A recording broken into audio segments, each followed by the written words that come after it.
Round के बाद पिछड़ी है बीजेपी के कमलेश शाह पिछड़े, कांग्रेस के धीरन शाह 900 मतों से आगे चल रहे हैं। 4 राउंड तक बीजेपी ने बढ़त बनाई थी, लेकिन अब 5वें राउंड की जब काउंटिंग पूरी हुई है तो उसके बाद बीजेपी पिछड़ती हुई नजर आ रही है।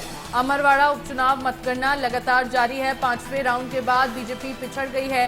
बीजेपी के कमलेश शाह पिछड़े हैं अमरवाड़ा से, कांग्रेस के धीरन शाह 900 मतों से आगे चल रहे हैं। आपको बता दें कि 4 राउंड तक बीजेपी ने बढ़त बनाई हुई थी, लगातार बीजेपी आगे चल रही थी, लेकिन 5वें राउंड की जब काउंटिंग कंप्लीट हुई है तो फिर अब जो बीजेपी के प्रत्याशी है कमलेश शाह, उनको यहां पीछे होते हुए देखा जा सकता है। चौथे राउंड के बाद जब 5वें राउंड की काउंटिंग हुई है तो अब कमलेश शाह पीछे हो गए हैं और कांग्रेस के जो प्रत्याशी है धीरन शाह वो 900 मतों से आगे चल रहे हैं। तो गेम पूरा पलटता हुआ यहां पर नजर आ रहा है। बीजेपी के कमलेश शाह पिछड़े हैं और चौथे राउंड तक बीजेपी ने बढ़त बनाई थी।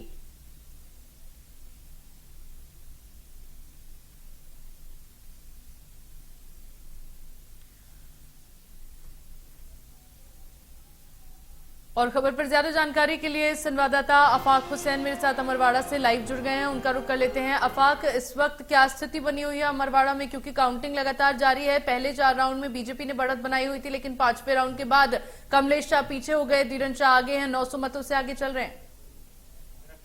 इस प्रकार है, बिल्कुल। देखिए, आपको मेरे पीछे आवाज आ रही होगी, ये अनाउंसमेंट है 23,030 मतगणना पूरी होने का, और जो आगे राउंड की मतगणना होगी उसके बाद कांग्रेस पार्टी के जो प्रत्याशी हैं धीरन शाह, वो जो है आगे हैं राजा कमलेश जनता पार्टी के प्रत्याशी से।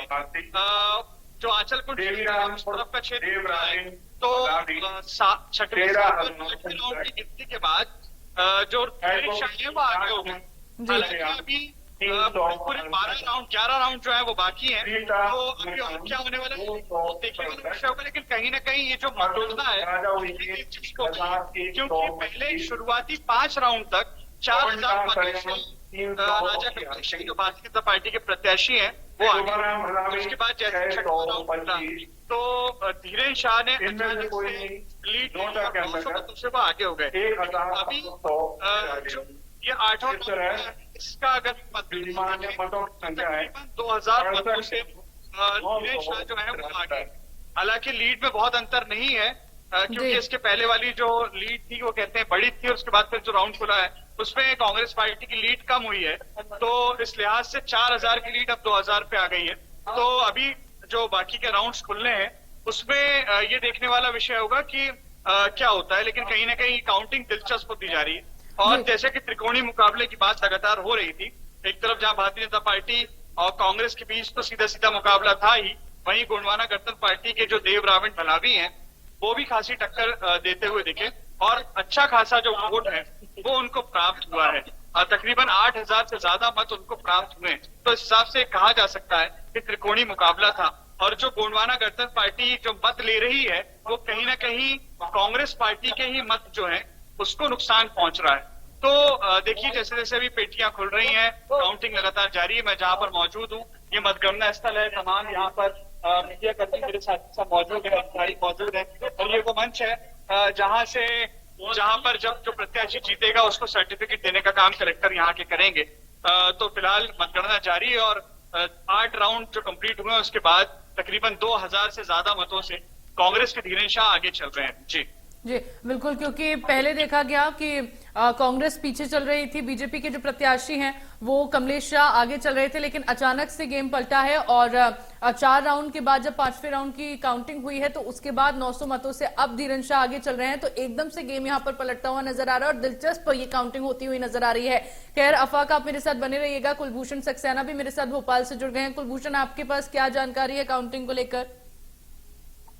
देखिए, अमरवाड़ा सीट की अगर बात करें, क्योंकि ये चुनाव जो है बेहद ही दिलचस्प चुनाव के बाद अगर हम छिंदवाड़ा सीट की बात करते हैं, ये कमलनाथ का गढ़ माना जाता है, और लोकसभा चुनाव में 29 की 29 सीटें जो है वो बीजेपी ने जीती है, क्योंकि कमलनाथ के गढ़ को कहीं ना कहीं बीजेपी ने भेदा है। अब अमरवाड़ा उपचुनाव सीट की बात करें, क्योंकि ये पहला उपचुनाव है ऐसी स्थिति में यहाँ पर बीजेपी ने जो पूरी अपनी ताकत झोंकी, कांग्रेस ने भी अपनी ताकत झोंकी, क्योंकि उपचुनाव की जो अब प्रक्रिया है, या हम ये कह सकते हैं कि उपचुनाव जिन सीटों पर होना है उसमें सबसे पहले अमरवाड़ा सीट खास इसलिए मानी जा रही है क्योंकि ये आदिवासी क्षेत्र है और कमलेश शाह ने विधानसभा में इस्तीफा देने के बाद ये सीट रिक्त हुई थी और इस सीट के रिक्त होने के साथ ही आदिवासी क्षेत्र में बीजेपी अपना कितना दबदबा और वजन जो है वो दिखा पाएगी, ये तो परिणाम के बाद ही स्पष्ट हो पाएंगे, क्योंकि अमरवाड़ा जो उपचुनाव है इसमें 20 राउंड होने हैं और 20 राउंड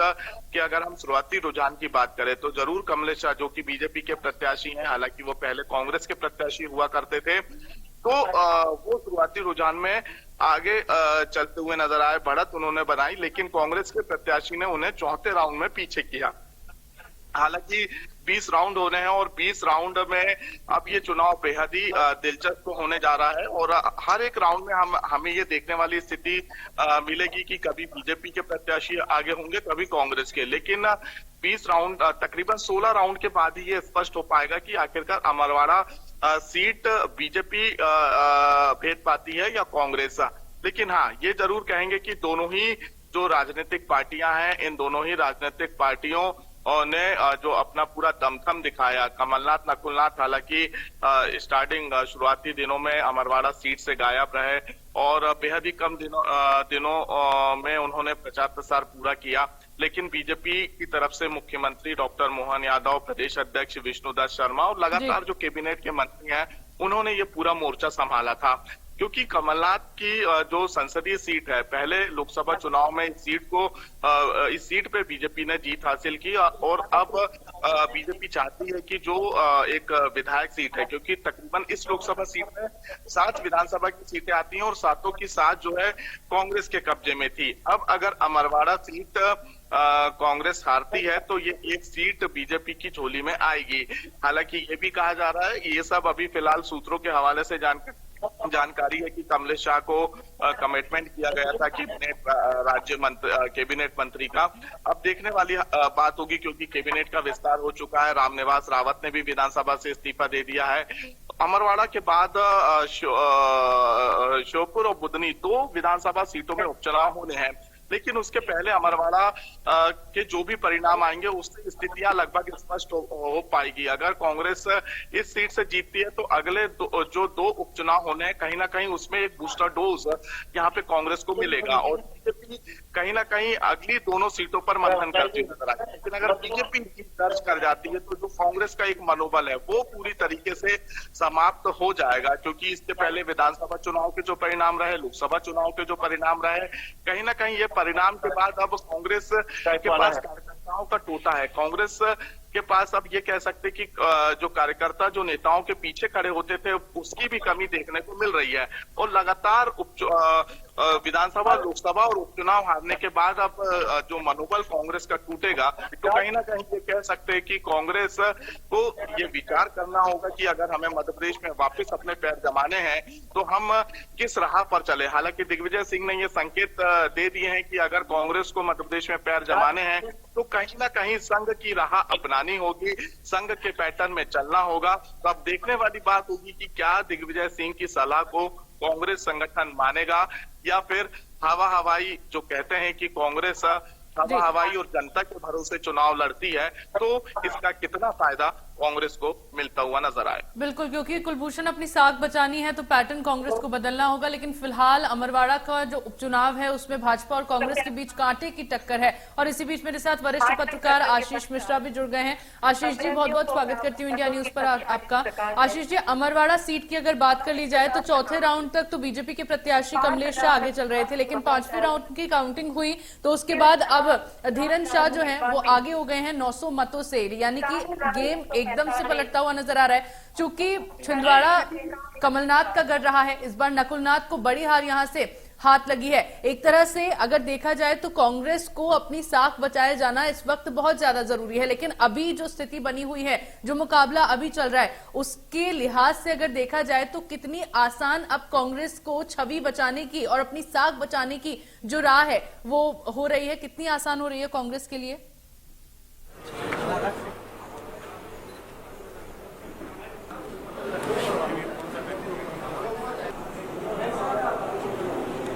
आशीष जी, मेरी आवाज पहुंच पा रही है आप तक? सर आप अनम्यूट कीजिएगा, आपकी आवाज नहीं आ रही है यहाँ।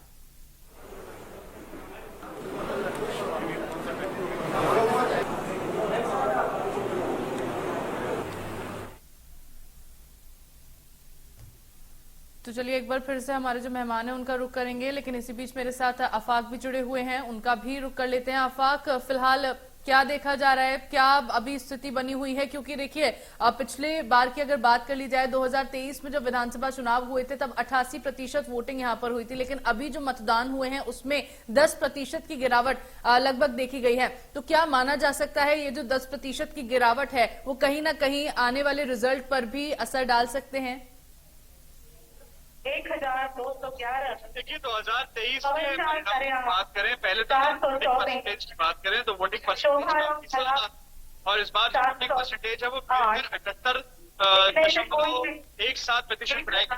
तो कहीं ना कहीं वोटिंग बदला है, लेकिन जो स्टार्टिंग के रुझान थे आज की काउंटिंग के, वो चौथे पांचवें राउंड तक कहीं ना कहीं राजा कमलेश शाह के पक्ष में थे, और अचानक से छठवां सातवां आठवां राउंड जब कंप्लीट होता है तो जो रुझान है वो बदल जाते हैं और धीरेन्द्र शाह के पक्ष में चले जाते हैं। लेकिन देखिए एक अहम बात पर हमको ध्यान देना होगा, जो ट्रेंड है वो ट्रेंड कहीं ना कहीं ये है कि हर्रई में हमेशा राजा कमलेश शाह को बढ़त मिलती है, क्योंकि वो उनका क्षेत्र है और वो क्षेत्र उनका हमेशा साथ देता है। हमने 2018 के चुनाव में भी देखा था, 2023 के चुनाव में भी देखा था, जहां राजा कमलेश शाह शुरुआती दौर में पिछड़ रहे थे, जैसे ही उनका बेल्ट खुलता है हर्रई और जो बटका, ये तमाम जब क्षेत्र खुलते हैं तो राजा कमलेश शाह अचानक से लीड लेते हैं 10,000 की, 12,000 की, और ये तो 2023 में तकरीबन 25,000 मतों से राजा कमलेश शाह जीते थे।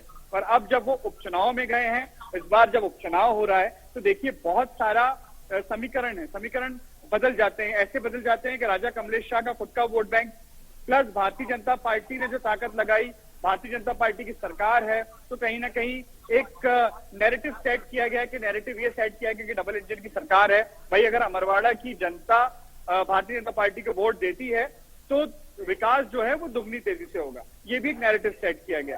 तो अब उस नैरेटिव का कितना फायदा मिलता है, देखिए काउंटिंग लगातार जारी है, 8 राउंड कंप्लीट हो चुके हैं। मेरे पास जो अभी अनऑफिशियल जानकारी आई है, अभी घोषणा होना बाकी है, तो ऐसा मालूम भी पड़ रहा है कि धीरेन्द्र शाह की लीड बढ़ी है, तकरीबन 3,000 मतों के आसपास धीरेन्द्र शाह जो है वो आगे हो चुके हैं। चलिए ठीक है आफाक, मैं आपके पास फिर से लौटती हूँ, लेकिन अभी फिलहाल अपडेट ये है कि 3,000 मतों से धीरेन्द्र शाह आगे चल रहे हैं, यानी कि गेम एक तरह से पूरी तरह पलटता हुआ नजर आ रहा है। मेरे साथ फिर से हमारे मेहमान वरिष्ठ पत्रकार आशीष मिश्रा जुड़ गए हैं। आशीष जी बहुत बहुत स्वागत करती हूँ। आशीष जी, क्या आप मुझे सुन पा रहे हैं? एक बार कंफर्म कर दीजिए।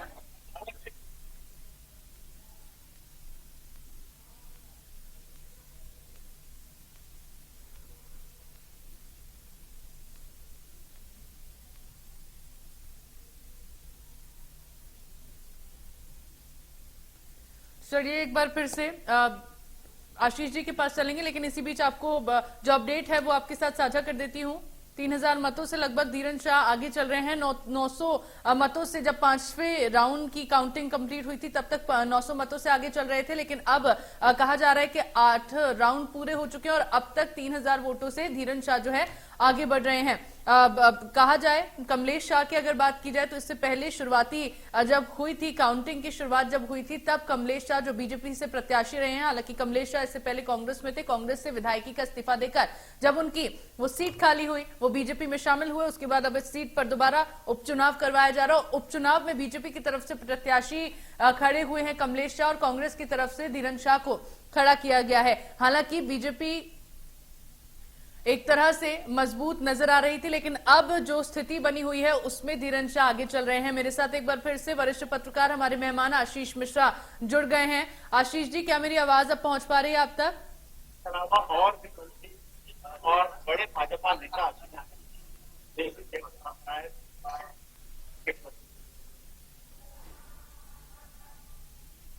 आशीष जी, क्या आप मुझे सुन पा रहे हैं?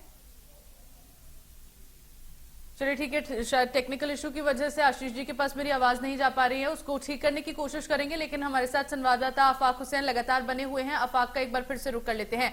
आफाक, क्योंकि छिंदवाड़ा हमेशा से कमलनाथ का गढ़ रहा है, इस बार नकुलनाथ को बड़ी हार छिंदवाड़ा में हाथ लगी है। लेकिन अब अगर देखा जाए, क्योंकि कमलेश शाह पहले से ही कांग्रेस में शामिल थे, जब तक उनके पास मजबूती थी वो इस सीट से विधायक रहे, लेकिन उन्होंने विधानसभा से जब इस्तीफा दे दिया तो वो बीजेपी में शामिल हो गए। इस लिहाज से अगर देखा जाए तो मजबूती फिर भी कमलेश शाह की रहनी चाहिए थी, लेकिन अचानक से ये बदलाव क्यों देखा जा रहा है? धीरन शाह आगे चल रहे हैं 3000 वोटों से, आपने बताया, अचानक इस बदलाव के पीछे का कोई मुख्य कारण?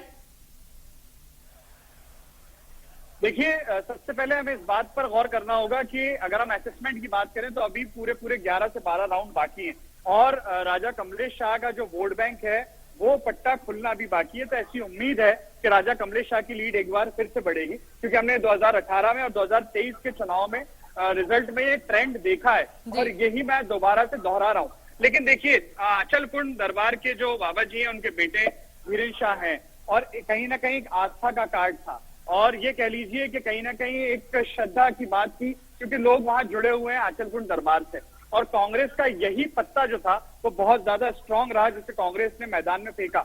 और आंचलकुंड वाले बाबा जी के बेटे को जिस तरह से कांग्रेस पार्टी ने चुनाव मैदान में उतारा, प्रत्याशी बनाया, तो यहाँ पर टसल जो है वो शुरू हुई भारतीय जनता पार्टी के कैंडिडेट के साथ, क्योंकि कहीं ना कहीं कमलेश शाह जो है उनकी जमीन बेहद ज्यादा स्ट्रांग है, राजघराने से वो आते हैं। तो जो ये वोट्स हैं ये कहीं ना कहीं देखिए कांग्रेस ने जो कार्ड खेला है धीरन शाह का आंचलकुंड दरबार के साथ, तो आंचलकुंड दरबार के साथ जो आस्था जुड़ी हुई है लोगों की, वो ये वोट बैंक जरूर कहीं ना कहीं नजर आ रहा है, जिस वजह से ये 3 राउंड में धीरन शाह ने बढ़त बनाई है। लेकिन जैसा कि मैं आपसे कह रहा हूं कि अभी और राउंड्स खुलना बाकी हैं और ट्रेंड हमेशा अमरवाड़ा का ये रहा है कि आखिरी में राजा कमलेश शाह जो है वो लीड ले लेते हैं। लेकिन इस बार अब क्या होना है ये तो खैर आने वाला वक्त बता देगा, थोड़ी देर के अंदर सारी तस्वीर साफ हो जाएगी। लेकिन कहीं ना कहीं देखिए, और इस चुनाव में एक अहम बात और रही, आप देखिए कि उपचुनाव था राजा कमलेश शाह 2024 का हमने चुनाव देखा लोकसभा का, राजा कमलेश शाह भारतीय जनता पार्टी में शामिल हुए और कहीं ना कहीं कांग्रेस पार्टी को नकुल नाथ को खासा झटका लगा और नकुल नाथ जो है वो 1,17,000 मतों से कांग्रेस पार्टी के जो प्रत्याशी थे वो छिंदवाड़ा से हार गए। लोकसभा एक सीट ऐसी थी छिंदवाड़ा जिसको कांग्रेस बहुत कॉन्फिडेंटली ये मान के चल रही थी छिंदवाड़ा को जीतेंगे, लेकिन ये फेरबदल कहीं ना कहीं ये दर्शाता है कि जो जमीन है कांग्रेस की वो थोड़ी डगमगा गई है, क्योंकि पूर्व मुख्यमंत्री कमलनाथ का गढ़ जो है वो छिंदवाड़ा कहलाता है और आज भी कहीं ना कहीं जो है वो यहाँ के सबसे बड़े लीडर माने जाते हैं। और यही कारण रहा कि इस उपचुनाव में भी भारतीय जनता पार्टी ने इसे बिल्कुल हल्के में नहीं लिया और मुख्यमंत्री जो है मध्य प्रदेश के मोहन यादव 5 बार जो है इस उपचुनाव में प्रचार करने के लिए बीडी शर्मा लगातार पहुंचते रहे। क्योंकि छिंदवाड़ा लोकसभा सीट हारना ना सिर्फ नकुलनाथ के लिए बल्कि कमलनाथ के लिए भी एक बहुत बड़ा झटका था। हालांकि अभी काउंटिंग अमरवाड़ा में चल रही है और धीरे धीरे जैसे जैसे राउंड्स आगे बढ़ते जाएंगे, काउंटिंग होती जाएगी, स्थिति बदलती हुई नजर आएगी। कभी कमलेश शाह आगे चलेंगे तो कभी धीरन शाह आगे चलते हुए नजर आएंगे। लेकिन जो अंतिम राउंड होगा उसमें क्या कुछ होता है वो देखना बेहद दिलचस्प होगा, क्योंकि दोनों ही पार्टी के प्रत्याशियों के बीच में कांटे की टक्कर यहां पर देखी जा रही थी। लेकिन अंतिम राउंड के बाद जो नतीजे आएंगे वो देखने दिलचस्प रहेंगे और वो देखना जरूरी भी हो जाता है, क्योंकि जिस तरह का यहां पर माहौल बना हुआ है, जिस तरह से कांटे की टक्कर यहां पर देखी जा रही है, उसके बाद जो नतीजे सामने आएंगे बेहद दिलचस्प रहेगा देखना। बहुत बहुत शुक्रिया आपका आफाक, आप नजर इस पर बनाए रखिएगा।